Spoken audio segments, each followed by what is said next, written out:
Mga kababayan, si Kamanong po, muli na naman po nagbabalik para komentuhan po kayo dito po sa Tambayan mga kabayan. Samahan niyo po inyong lingkod. Mag-umpisa na po tayo, magkomentuhan na po tayo. Ito po mga kababayan, komentuhan po natin mga kababayan. Ito raw po si Saldico ay hindi raw po magbabalik ng pera sa gobyerno. Siyempre, bakit ka magbabalik? Mga kababayan, wala pa naman pong hatol. Hindi pa naman po siya nahatulan ng korte kung magkano po ang ibabalik niya. Hindi pa nga siya umuwi eh. Wala pang kaso at wala pang hearing. Paano ka magbabalik? At napakahirap pong magbalik. Mga kabayan, napakahirap pong magbalik. Di po ba? Mas madali po ang magnakaw sa kanila. Pero napakahirap pong magbalik. Pero yan po, alam naman po natin yan. Mga kabayan, sa tamang panahon ay magbabalik din po talaga yan. At syempre, kung ako naman kay Saldico, bakit ako ang inuuna nyo magbalik? Samantalang yung mga boss ko, hindi pa nagbabalik yung mga boss ko? Yung nag-uutos sa akin kung kanino ko i-deliver ang male-maleta? Kung saan ko dadalhin? Bakit ako ang uunahin yung magbalik? Hindi ba pwedeng sabay-sabay kaming magbalik? Hindi po ba? Wala raw ibabalik na anumang pera ang puganteng si Zaldico dahil wala naman daw siyang nakulimbat sa anumang proyekto. Ayon yan sa kanyang abogado, humihingi na rin ang Interpol ng karagdagang impormasyon sa NBI para sa Red Notice request sa dating kongresista. Nasa frontline ng balitang yan, si Rainiel Pawi. Hanggang ngayon missing at hindi pa rin naaresto ang pugante at dating congressman na si Zaldico. Sa kabila yan ng patong-patong na akusasyon at kaso laban sa kanya kaugnay ng flood control scandal. Nito lang nakaraang buwan isiniwalat ni Interior Secretary John Vic Remulla na humingi umano ng tulong si Ko sa isang pari para sa kanyang pagbabalik bansa. Pero itinanggihan ng kanyang abogado. I deny that. Initially, I said that I'm the only one authorized, as far as I know, to speak for him. Yes. And then, sinabi ng someone, one of the Remulla said na, priest. So I asked him, sabi ko, may pinadala ka ba na priest? Sabi niya, wala. Ang pinapadala na priest, ikaw lang. Wala siya pinapanegotiate. Not even Silas. Kinumpirma naman ng National Bureau of Investigation na kumakalap na ng karagdagang dokumentong Interpol para sa Red Notice request ng gobyerno laban kay Ko. Sa Portugal, umano huling na-trace ang dating kongresista. Ayon sa Bureau of Immigration, tumutulong na rin sila sa pagkalap ng intelligence report sa kinaroroonan ni Ko. Pero kahit raw ang legal counsel ng dating kongresista, hindi raw alam kung nasaan ngayon si Ko.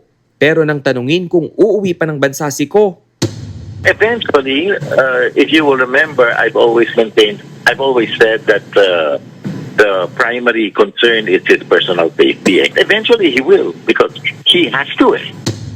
naharap sa mga kasong malversation at paglabag sa Anti-Graft and Corrupt Practices Act si Ko. Pero wala raw mangyayaring restitution o pagbabalik ng pera mula sa dating kongresista. What do you restore if you didn't take anything? Ain't gonna happen. Nagbabalita mula sa frontline, Rainiel Pawid. Kasi gusto ni Boying magbalik muna raw ng pera eh. Wala pa nga kaso hindi pa nga nag-hearing at hindi pa nadidesisyonan ng korte kung magkano ibabalik ni Ko. Hindi po ba? Ang gusto kasi ni Boying, magbalik muna ng pera. Ganyan po kasi. Kasi po gusto nila instant. Hindi po ba? Instant ang gusto nila, mga kababayan.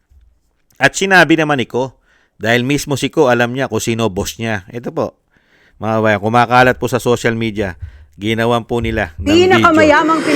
Palabas din ang katotohanan at sa huli, mananaig ang kabutihan.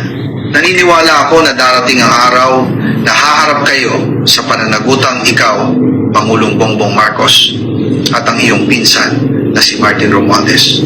Sa aking pananaw, kayo ang nasa likod ng malawakang budget insertion at mga umano'y anomalya sa loob ng pamahalaan.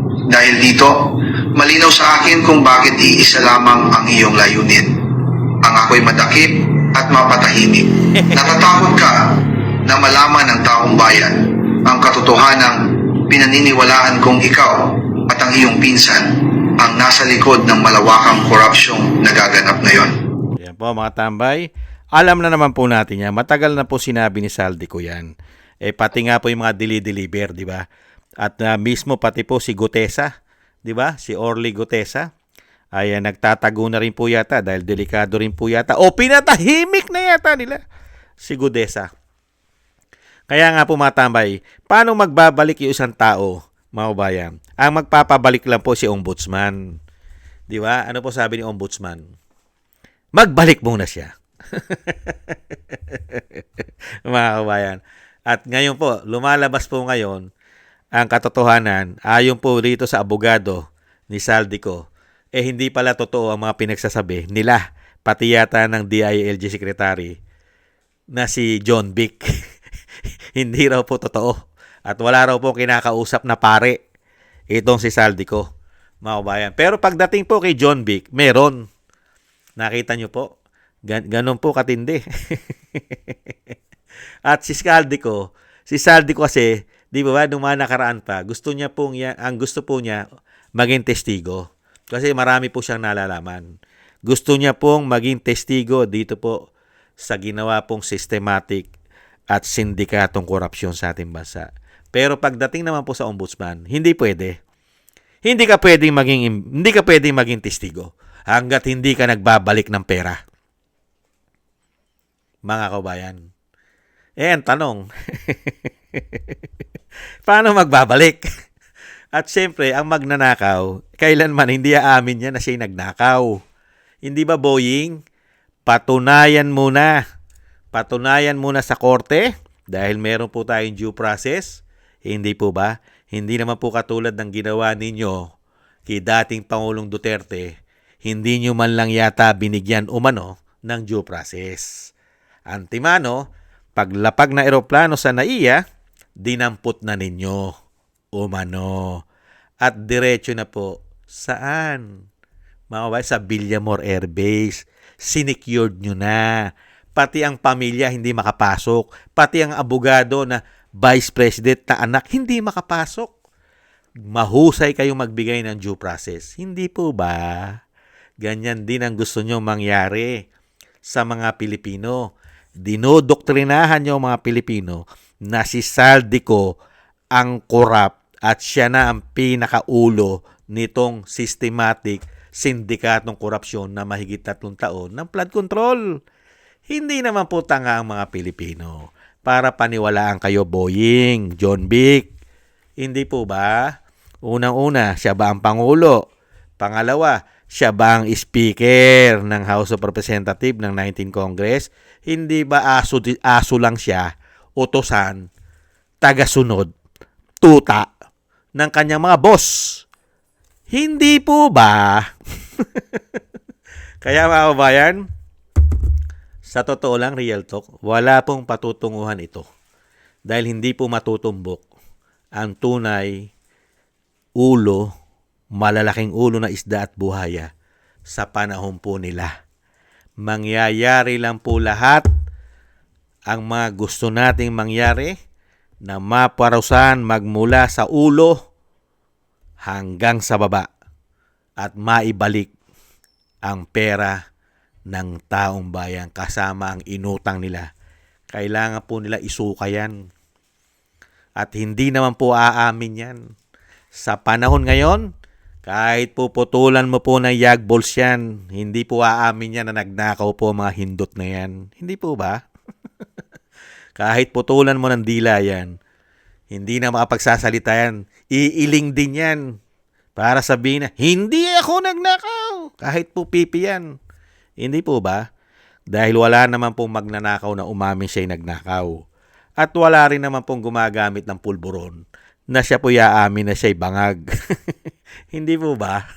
Kaya dito po sa nangyayari sa ating bansa, tanging si Vice President Sara Duterte lang po ang kailangan po para po itong investigasyon na ito ay matumbok po talaga lahat. At lahat po sila ay magbabalik. Hindi lang po si Saldico. Hindi po given yan. Si Saldico, automatic po yan na meron po talagang ibabalik yan. Ang gusto lang po natin mangyari, wala pong makaligtas. Hindi po yung nangyayari sa ating bansa ngayon, sa ating gobyerno, meron po silang gustong isave at ituturo lang yung gusto nilang ituro. At yun yung pinamumuka sa atin ng gobyerno na kayong mga tangang Pilipino, tayong mga bobo na Pilipino ay maniwala sa sinasabi nila. Hindi po ba? Maniwala tayo sa sinasabi ng DILG, maniwala tayo sa DOJ, maniwala tayo sa Ombudsman. Lahat ng sinasabi nila, kay Saldico lang. At si Saldico ang isang damukal ang ninakaw sa bansa.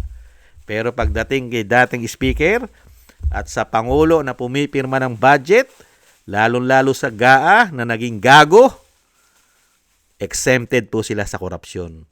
Ganyan po ginagawang bobo, tanga, gago ang mga Pilipino, mga kababayan. Hindi po ba? Kaya umaasa po tayo dito po sa issue ng pagbabalik ng pera. Umaasa naman po tayo na yan naman po talaga ay mababalik sa tamang panahon. Hindi po sa panahon ngayon.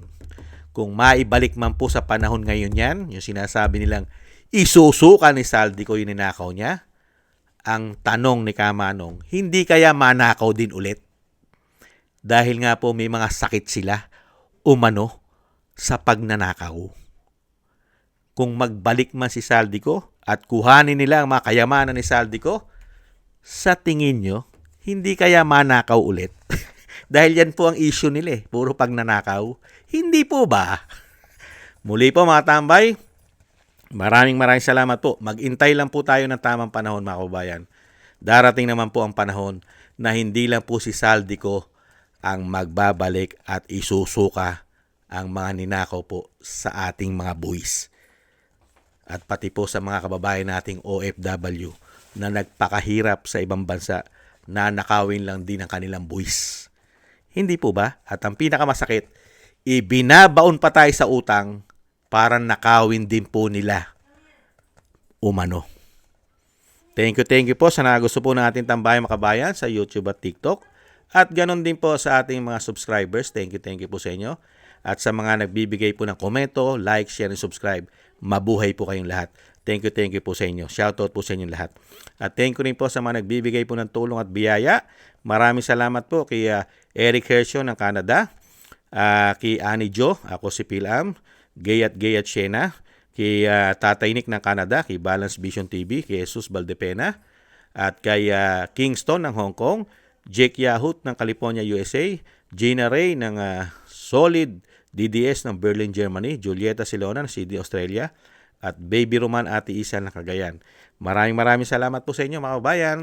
Thank you po sa inyo. At tiis-tiis lang po tayo mga kabayan. May tamang panahon naman po sa mga hindot na yan. God bless po sa inyo lahat mga kabayan. Paalam. Bye-bye.